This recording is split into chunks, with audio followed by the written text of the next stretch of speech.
Liver டிசீஸ்க்கு சிம்டம்ஸே இல்லையே? Liver டிசீஸ்க்கு சிம்டம்ஸே இல்லையான்னா அது தாங்கும். லிவர்ன்றது ஒரு fantastic organ which performs nearly about 350 to 500 ஃபங்க்ஷன்ஸ்னு சொல்லுவாங்க. பாடியில் அவ்வளோ வேலை பண்ணுது அது. பாடியோட chemical factory of the human பாடின்னு சொல்லுவாங்க ஒரு லிவரை. அது அவ்வளோ வேலை செஞ்சுட்டு இருக்குது, தாங்கும். அது அதனால அது வந்து ரொம்ப சீக்கிரம் காட்டாது. அதனால தான் நிறைய பேர் ஏமாந்துருவாங்க. மற்ற டிசீஸ் எல்லாம் உடனே சிம்டம்ஸ் காமிக்கும். கிட்னின்னா உடனே கால் வீங்கும், கண்ணு கீழே பேக் வரும், இப்படி எல்லாம் ஒன்றா யூரினேஷன் இருக்காது. இதெல்லாம் வச்சு கண்டுபிடிச்சலாம். இந்த மாதிரி லிவருக்கு கண்ணு மஞ்சள் ஆகும், யூரின் மஞ்சள் ஆகும்.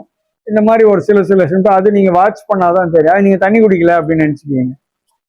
பட் அட்வான்ஸ் ஸ்டேஜஸ்ல காட்டும்போது மோசமா இருக்கும். அதனால தான் லிவர்ல வந்து நிறைய பேர் ஃபெயில் ஆகிடும். இப்பெல்லாம் அவேர்னஸ் வந்துடுச்சு. அதனால பீப்புள் ஆர் டேக்கிங். உங்களுக்கு சந்தேகமா இருக்குதுன்னா உடனே ஒரு எல்எஃப்டி ஒன்று எடுத்துருங்க. யூஎஸ்ஜி அப்டமன் எடுத்துட்டீங்கன்னா கிளியரா தெரிஞ்சிடும். அதுக்கப்புறம் ட்ரீட்மெண்ட் இஸ் ஈஸி. சரி, இன்னொன்று சொல்றேன், லிவர் வந்து நல்லா ரெஸ்பாண்ட் பண்ணக்கூடிய ஒரு ஆர்கன். அதனால ரிசல்ட்ஸ் வந்து positive results very easily very soon you can get it. அதனால ரைட் டைம்ல போறது தான் முக்கியம். ஒரு சின்னதா ஏதோ ஒரு வழிக்கு இது கொண்டா உடனே போய் ஒரு டெஸ்ட் பண்ணி பாத்துருங்க, இல்லை மருத்துவர் அன்னைக்கு பாத்துருங்க. தப்பு ஒன்று எல்எஃப்டி எடுத்துட்டீங்கன்னா தெரிஞ்சிடும். Liver function test. Come to Ayushman holistic health centre, Kundrathur, Chennai.